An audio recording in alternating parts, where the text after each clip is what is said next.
Olá, pessoal. Eu tô aqui porque eu recebi diversas perguntas através das redes sociais sobre a medida provisória que foi publicada hoje, dia 23 de março. A medida provisória é a 927. Então, vamos fazer alguns esclarecimentos porque as dúvidas são muitas e, inclusive, alguns artigos ainda podem ser revogados. Mas até a presente data, vamos fazer os comentários.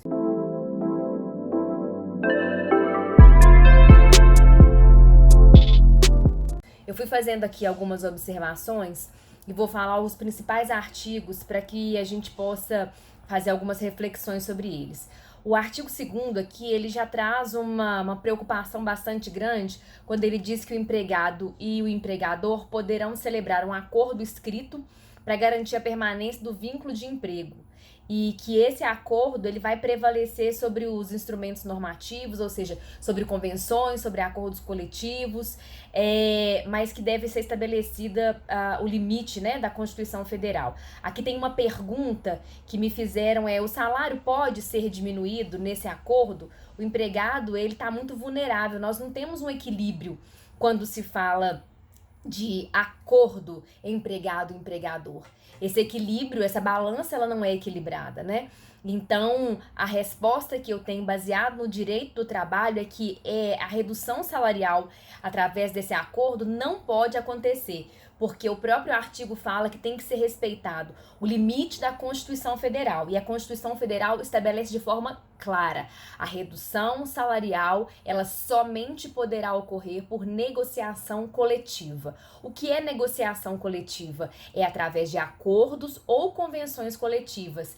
Isto é, tem que ter a participação sindical. O empregado e o empregador não têm poder e para validar um acordo dessa monta. Então, nesse sentido, aqui eu não entendo cabível, ou se for proposto qualquer tipo de redução, ela não será válida à luz da nossa Constituição Federal.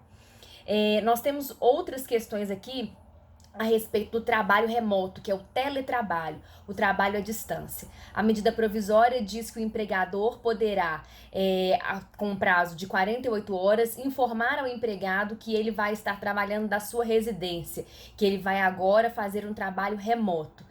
A CLT ela já tem essa previsão, só que ela estabelece prazos diferenciados, né? 15 dias, se o empregado for voltar para o presencial e por acordo entre as partes.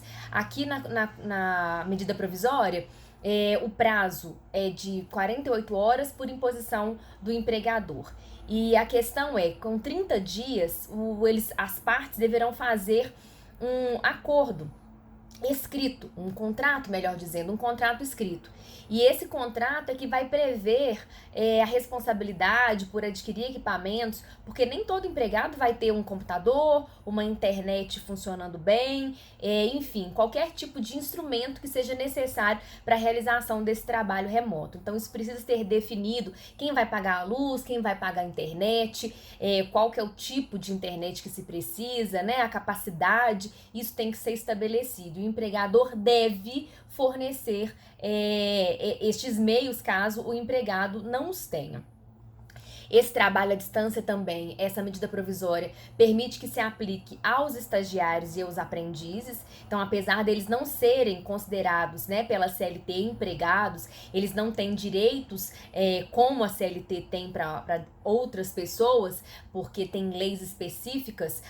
A medida provisória estendeu essa possibilidade de trabalho remoto para os estagiários e também para os aprendizes. Isso é interessante porque o estagiário poderá, e o aprendiz poderá continuar prestando serviço. Não poderia haver, inclusive, uma ruptura, né, do contrato de trabalho dessas pessoas. Aqui nós temos uma outra situação que é em relação às férias. Diz a medida provisória que o empregador poderá antecipar as férias, mesmo que o empregado ainda não tenha trabalhado 12 meses para adquirir o seu direito às férias. E com essa antecipação, o empregador também, segundo a medida provisória, está autorizado a antecipar férias futuras. Então, ele pode antecipar mais de um período de férias. E detalhe, diz a lei, né, ainda como medida provisória, que o pagamento de 1/3 salarial que se recebe junto com as férias poderá, a critério do empregador, ser pago no mês de dezembro, juntamente com o 13º salário.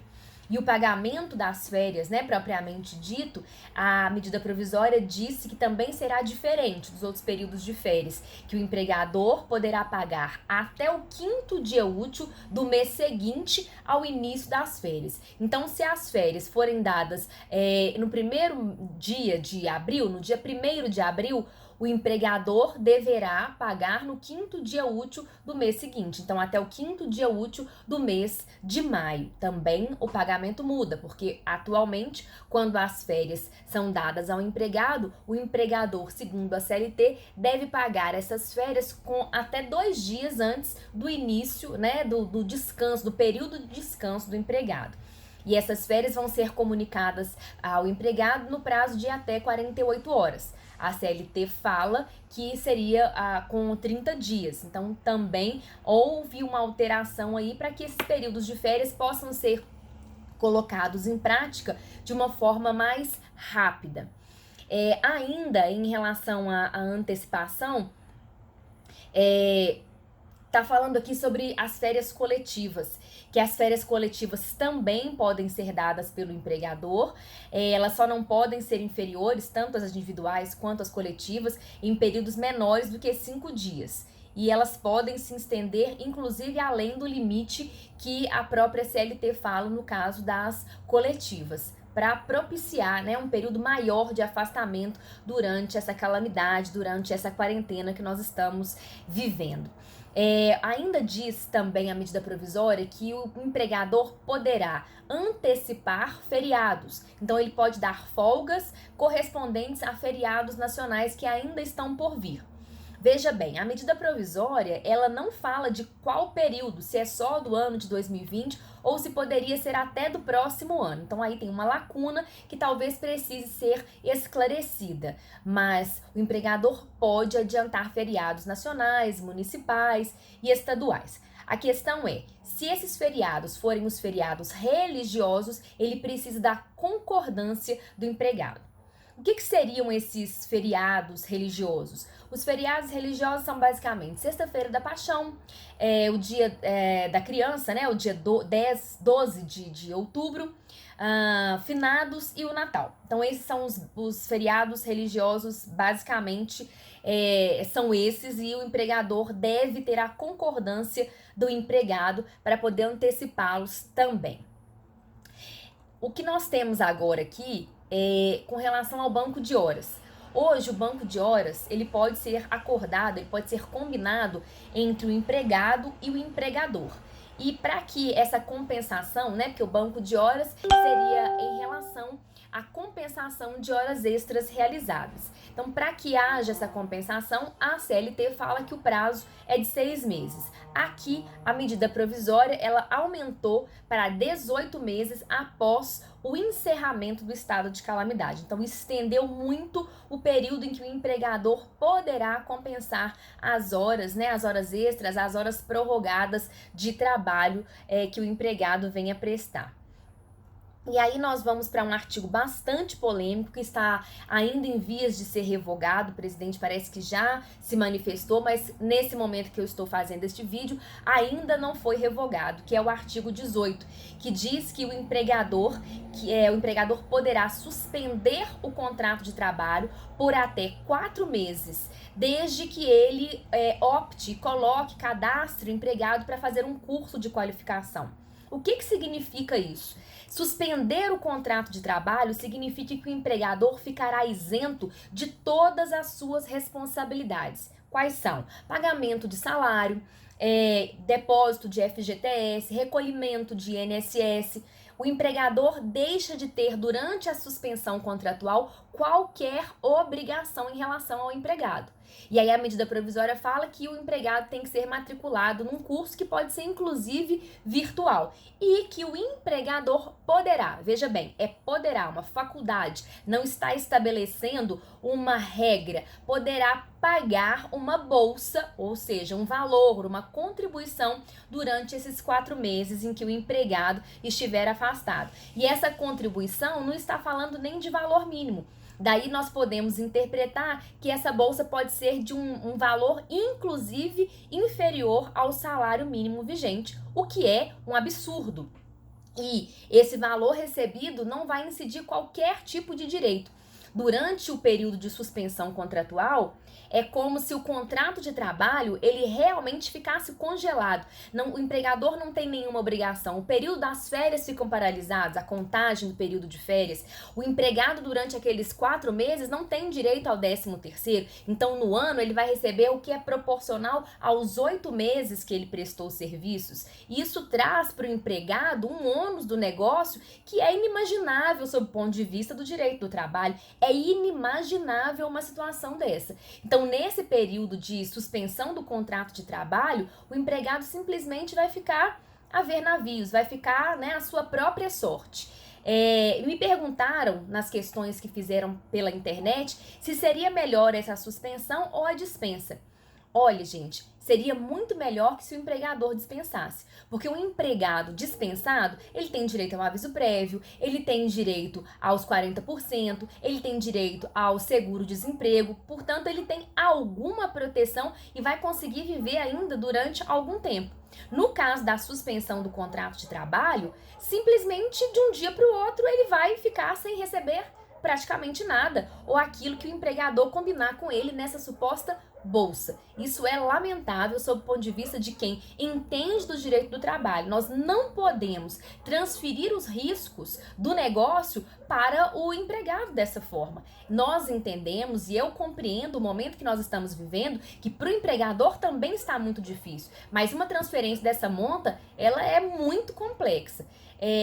Dada essa crítica toda que veio sobre esse artigo, esse é o artigo 18 da medida provisória, parece que este artigo será revogado. Mas enquanto não for, ele está valendo e é preciso que a gente faça o nosso comentário e deixe aqui a nossa crítica. E aí, para poder finalizar, o que nós ainda precisamos fazer um comentário aqui é sobre o abono anual, aquele abono do PIS, que as pessoas que recebem até 2 salários mínimos têm direito. Esse valor também será parcelado. O empregado não receberá isso de uma única vez. Essas são as principais alterações e esse é o meu posicionamento da medida provisória. Eu, sinceramente, como estudiosa do direito do trabalho, como alguém que luta pelo direito do trabalho, e que gosta do trabalho, enfim, que entende o que seria direito do trabalho, essa medida provisória, ela de fato, ela onera o empregado sobremaneira. Existem coisas positivas, isso é preciso que se registre. A gente também não pode só criticar, é preciso que se registre. A questão do teletrabalho é importante, até como oportunidade de trabalho, de continuidade das atividades para muitos setores, a questão do estagiário, a questão do aprendiz, antecipação dos feriados, isso tudo é louvável e é uma intenção da gente minimizar os impactos da crise. A questão mais importante para mim, ela se refere à suspensão do contrato de trabalho. Então essas foram as principais considerações.